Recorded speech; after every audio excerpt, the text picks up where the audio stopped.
Hi, welcome back, and I'm going to review a few of the answers on answer sheet 21A, more on adverbs. There are a couple of tricky things in this set of exercises. They're not terribly tricky, but there are things that I haven't fully introduced yet. You know that that's how I tend to proceed with the course, throw in a bit of everything, a few things that you might not know to make you think.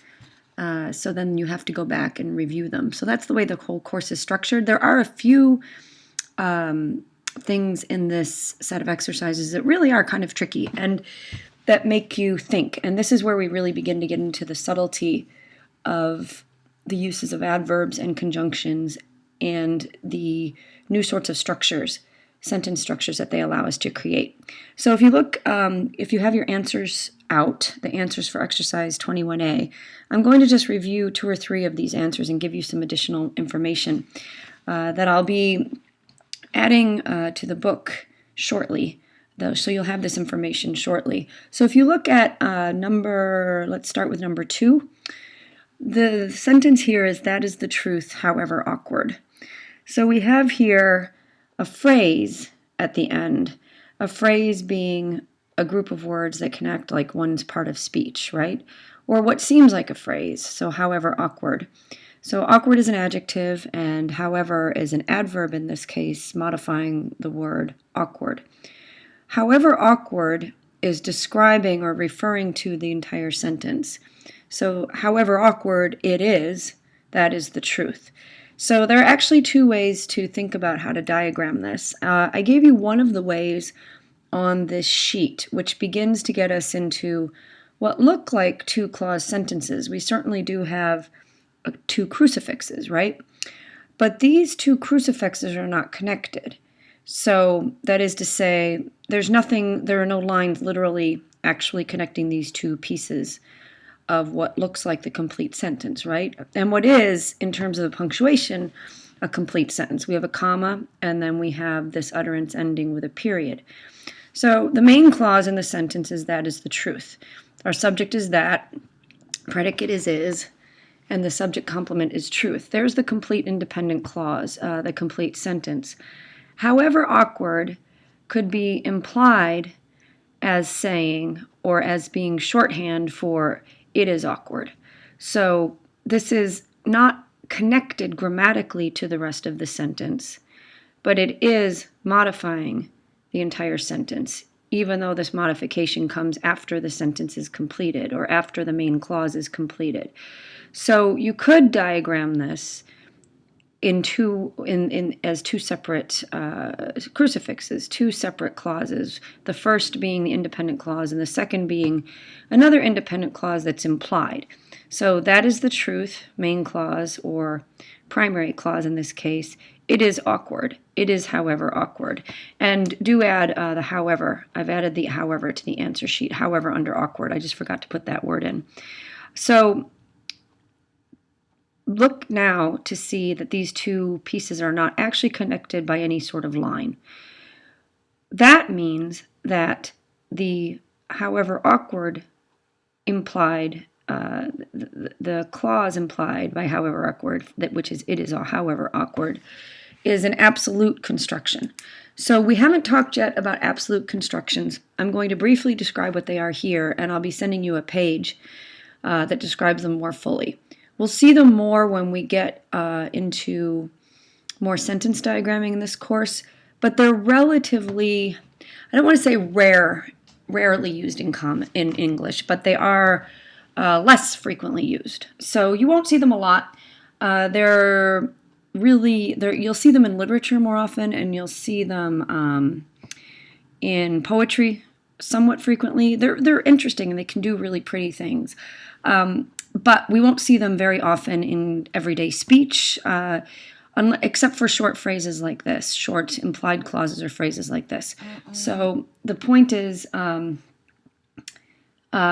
we don't see them that often, but I am giving you information on them shortly. So an absolute clause, technically defined, is a grammatical construction that stands apart from the sentence, but that modifies all of it.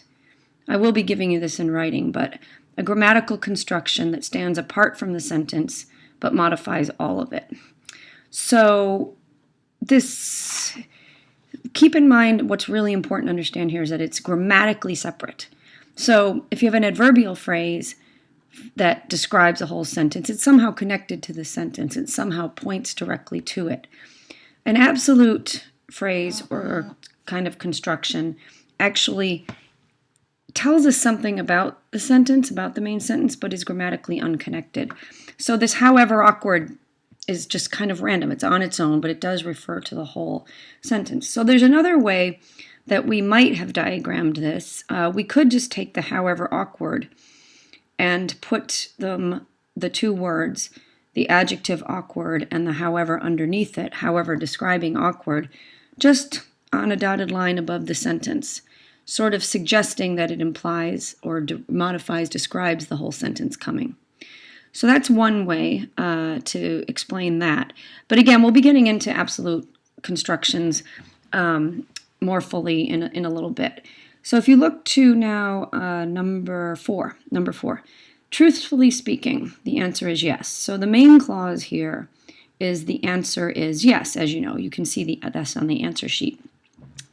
But truthfully speaking is something like an absolute clause, right? It sounds like or an absolute phrase in this sense because we don't have a full clause. Truthfully speaking does not have a subject, right? It also doesn't have a predicate. We don't have a fully conjugated verb. So, so we have here this truthfully speaking. So the answer is yes, in general, truthfully speaking. You can see how that phrase describes the answer is yes. So the best way to describe this or to diagram this is to put it above the sentence as I have. So speaking as an adverb and truthfully. So in this manner, the answer is yes. That's how that works as adverbial, that truthfully speaking phrase. The answer is yes in this way, right? Or truthfully speaking, it is yes. So this is an adverbial phrase, but really it's because participles, and I need to add, we'll be talking about this shortly too. Participles can also work as adverbs. So you know from earlier in the book, and we've discussed this in part 1 of the class, but you can look back to adjectives. Participles are adjectives, right? They work like adjectives. They are special kinds of adjectives that are made from nouns and retain some verbal qualities. And they work like adjectives. Well, participles can also work like adverbs. This should not be terribly confusing. This is new information. But it works the same way as an infinitive verb. And let me explain what I mean by that. So a participle, if you look at the adjectives page, a participle is an adjective made from a verb, right, that retains some verbal qualities, but it is an adjective, right? Another kind of adjective is an infinitive noun can also work as an adjective, and you know this from part 1. So we could have, because a participle can work as an adjective and an infinitive verb can work as an adjective, well, you also know that an infinitive verb can work as an adverb. So it also makes sense that a participle should also probably be able to work as an adverb, and it can. And again, I'll give you a brief note. I'll add a little bit to the book on this, but this shouldn't be too much. This shouldn't be too complicated to understand, but it is just the first time you're hearing it. So if you look at the truthfully speaking, that's adverbial because it tells you how to accept or understand everything that follows, the main clause. We could turn that into an infinitive verb construction, which is also working like an adverb. So that would say, to speak truthfully, the answer is yes.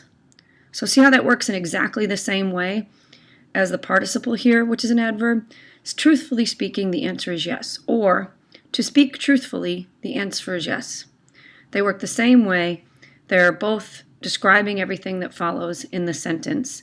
And there is a way, and we won't get into this right now, but there is a way one might want to argue that that's also an absolute construction. It may or may not be. We'll be talking about that later. But I think that's a little bit up for debate because it is a separate piece. We could argue that it's grammatically not connected to the rest of the sentence. But for now, we'll just call it an adverbial phrase, which it is. But an adverbial phrase which is constructed with a participle. Okay? So the last bit that I wanted to explain a little more fully is number, let's see where this is. Okay, number 10. So this is the first time you've seen the word it used as an expletive, but you know what an expletive is. We did this in part 1 of the course. There's a whole exercise on it. There's 2 or 3 pages describing what an expletive is. So it can be used in exactly the same way. What's tricky about this sentence is that you have 2 expletives. You have therefore, you don't have an expletive, the expletive there, excuse me. You have the expletive it. So it can work very much like the expletive there. So in this case, it is not a pronoun. If you want to review the expletive structures, it would be a good time to do that. So it is not a pronoun in this case because it doesn't have an antecedent. So if you tried to identify the antecedent for this it, you should have had trouble. So we'll say it is best never to tell a lie. The real sentence here, the real subject of the sentence, is this infinitive phrase, which works as this noun phrase, which is an infinitive, which is a noun phrase. So to tell a lie never, right? To tell, oh, I've got to put the A in there. Put the article under lie there, a lie, in the noun. So to never tell a lie, that's our full subject. That's the name of the activity. A noun can also be a name of an activity. So to never tell a lie, subject of the sentence, is linking verb best, adjective, predicative adjective describing the full subject, which is, again, that full noun phrase, to never tell a lie. So it doesn't really have a place in the sentence. It's an expletive. Now we need it to express the sentence, it is best never to tell a lie. But it's not actually the subject. It's a dummy subject, just like the word there can function as a dummy subject. So if you look back to the exercises on there as expletive, you can do in many cases the same thing with the word it. Depends on the sentence whether you'd want to use there or it, which one works, and you know this from usage. You know naturally, you hear what sounds correct. So you know if an it or a there is appropriate in a given expletive structure. So we have the it that it what? To never tell a lie is best. It's just kind of another way of saying, hey, just as the there can function as an expletive. Hey, it's best never to tell a lie. Now the therefore in this sentence is just an adverb that describes the whole sentence. So it goes above the it as the expletive. Or, you know, you could put them sort of up above the line next to each other. But the point is that the expletives and the adverbs describing everything, and also absolute phrases, constructions that we'll be seeing a little bit more of, also just often go just above the sentence. So I believe that's it for this one, the additional information I wanted to give you. But these were a little bit tricky, not because you can't do them, but because it's the first time you've seen more of these subtleties. Okay, so I will move on now to discussing conjunctions.